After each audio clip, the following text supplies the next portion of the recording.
Section 4.3, we're talking about logarithmic scales. So this is giving you applications of logarithms to help you kind of understand why they're useful and why on earth we even talk about them, I guess. So basically, logarithms are going to allow us to compare things that are vastly different sizes. So if you happen to look at the textbook, they give you an example comparing the size of or the weight of an ant, an elephant, and a whale. And I'm going to give you something somewhat similar, but basically, if you look at a linear scale, that's what we've been working in this entire time. You have going in increments of 1, or in increments of 5, or whatever, right? 1, 2, 3, 4, 5, 6, 7, 8, 9, 10.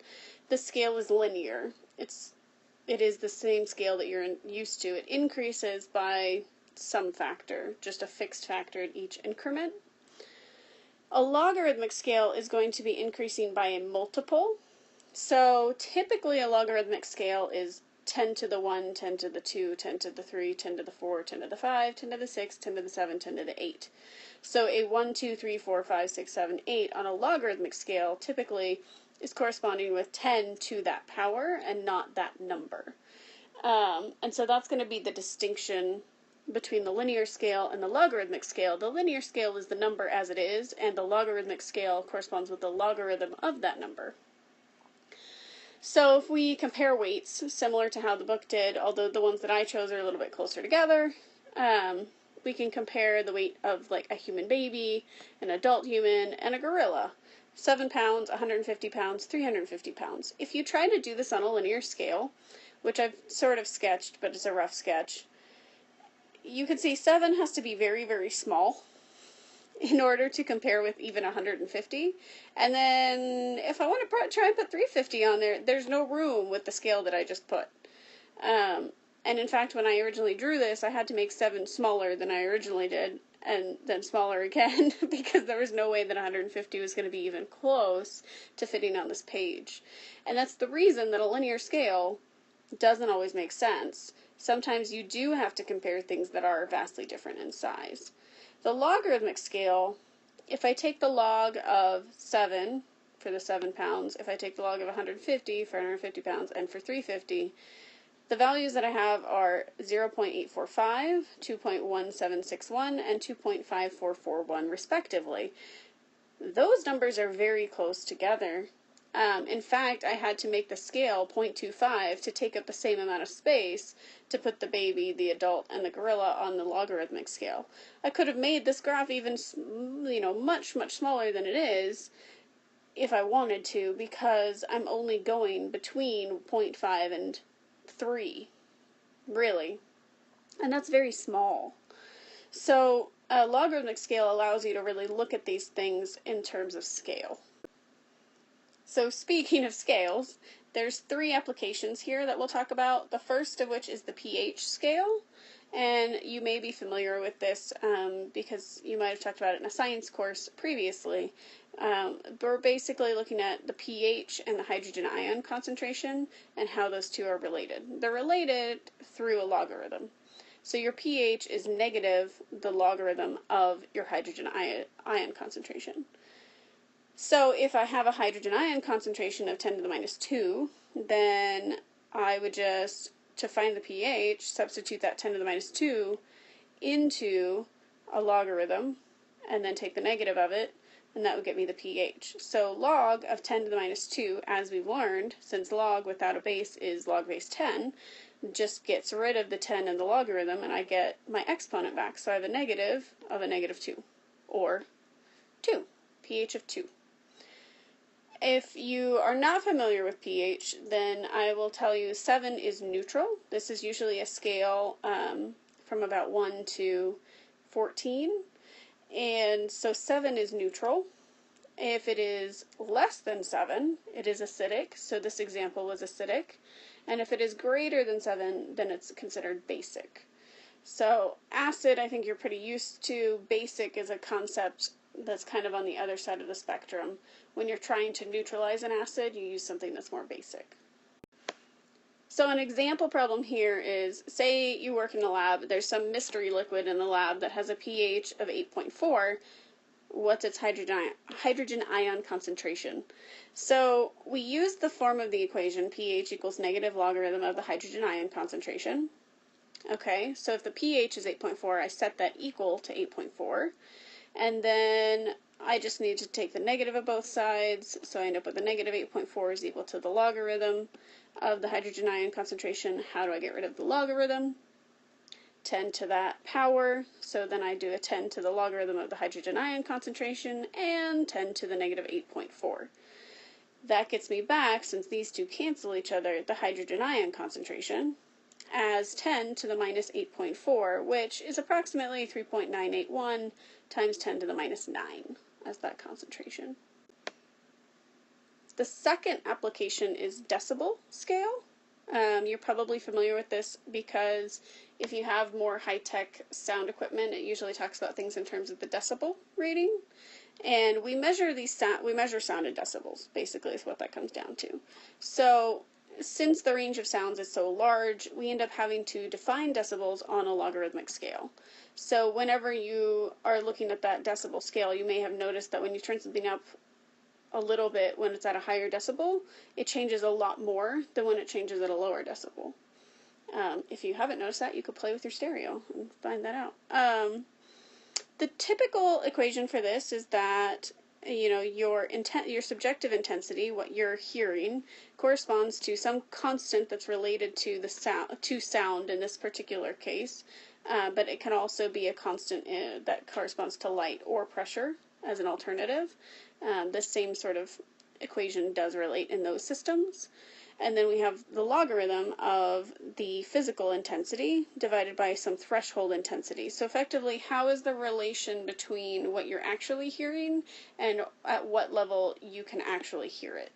So the I naught is really the sound at which we can start to hear it. So you can have that relative measurement between how loud is this thing compared to what I can actually hear. So S equals K times log of I over I naught, where S is the subjective intensity, I is the physical intensity, I naught is your threshold intensity, what you can start to hear, K being a constant that relates to specifically what this equation is relating. Because this is an equation that generalizes for light, sound, and pressure, but since we're talking about decibels, we're just going to talk about sound for a moment. For sound, that I naught is 10 to the minus 12 watts per meter squared if it's at 1,000 hertz. So we typically will just use I naught as 10 to the minus 12 watts per meter squared. The K for sound is 10. So that means that for sound we can specifically say that the decibel level, B, which was S, is going to be 10 for the K value times the logarithm of I divided by that 10 to the minus 12. And then our measurement will be in decibels. It's a lot, but really you will have the equation, so you'll be able to, as long as you know what these things mean and how they relate, that's all you need to put it together. So if we are at threshold, the way this is defined, you should have 0 decibels. Threshold is that point at which you go from I can't hear it to I can hear it. So if it goes above that, you can hear it. But when we evaluate 10 times log of 1, we get 0 decibels because the logarithm of 1 is always 0, right? We learned that last week. The third application is the Richter scale. That is something you should be familiar with if you ever lived in a place that has earthquakes, because it's the measurement for earthquakes. Since there is such, again, a vast range for how strong an earthquake is, we measure that also on a logarithmic scale. So in this case, the magnitude of your earthquake is equal to the logarithm of the intensity of that earthquake divided by the intensity of your, quote, standard earthquake. Okay? So I is the intensity, S is the standard, and M is the magnitude. So for an example, let's determine what is the magnitude of an earthquake that has an intensity of 5,000 microns. Now a micron is a micrometer, it's a micrometer, depending on how you want to say that, 10 to the minus 6 meters, which is 10 to the minus 4 centimeters. So since our standard earthquake is a 10 to the minus 4 centimeters or a 1 micron, it will be related in terms of those. So if I wanted to move the decimal places to be consistent with the centimeters, I need to go 1, 2, 3. I would go to 4, but I'm just going to leave it as 5 times 10 to the minus 1 divided by the 10 to the minus 4, so we can combine those 10 to the powers. So m will equal log of 5 times 10 to the minus 1 over 10 to the minus 4, which is the same as being multiplied by 10 to the 4th, and gets me back that 5,000 that I had. So log of 5,000 is 3.699. So that would be the magnitude of that earthquake. For reference, if you are not familiar with the scale for earthquakes, a 3.7 is going to be, you probably felt it, and some stuff might have shaken or fallen off a shelf, but nothing major happened. Nobody's usually hurt by these. No one's house is going to fall down. And if it's below 2.5, nobody even feels it. But if it is above 5.5, then that's when stuff really starts to happen to buildings, and people can get injured from stuff falling if they're not in their correct places, and so forth. For a reference of a severe earthquake, so in this earlier one, we're talking half of a centimeter. That's the displacement, right? That's how much you're shaking. Now, for this Chilean earthquake in 1960, the magnitude was a 9.5. So just for scale, so you can understand how much of a difference that is, and let's solve for the intensity of that one. 9.5 equals log of I over 10 to the minus 4. So that's I times 10 to the 4th in terms of using that. So 9.5 is equal to, if we apply our log rules, we can say log of I plus 4 times the log of 10, but we know that the log of 10 is 1 because they're both base 10. And so I have log of I plus 4 is equal to 9.5, so I can subtract that 4 from both sides, getting me my 5.5 is equal to log of I. How do I get rid of the log? 10 to the 5.5 is equal to 10 to the log of I, which reduces to I because those cancel. So I is equal to 10 to the 5.5, which is 316,228-ish centimeters. That's a lot. If I convert that to meters, that's a displacement of over 3,000 meters. This is total destruction of an entire city. You could look up the Chilean earthquake of 1960 if you would like to, just so you can see what sort of devastation happens with these. These are very rare.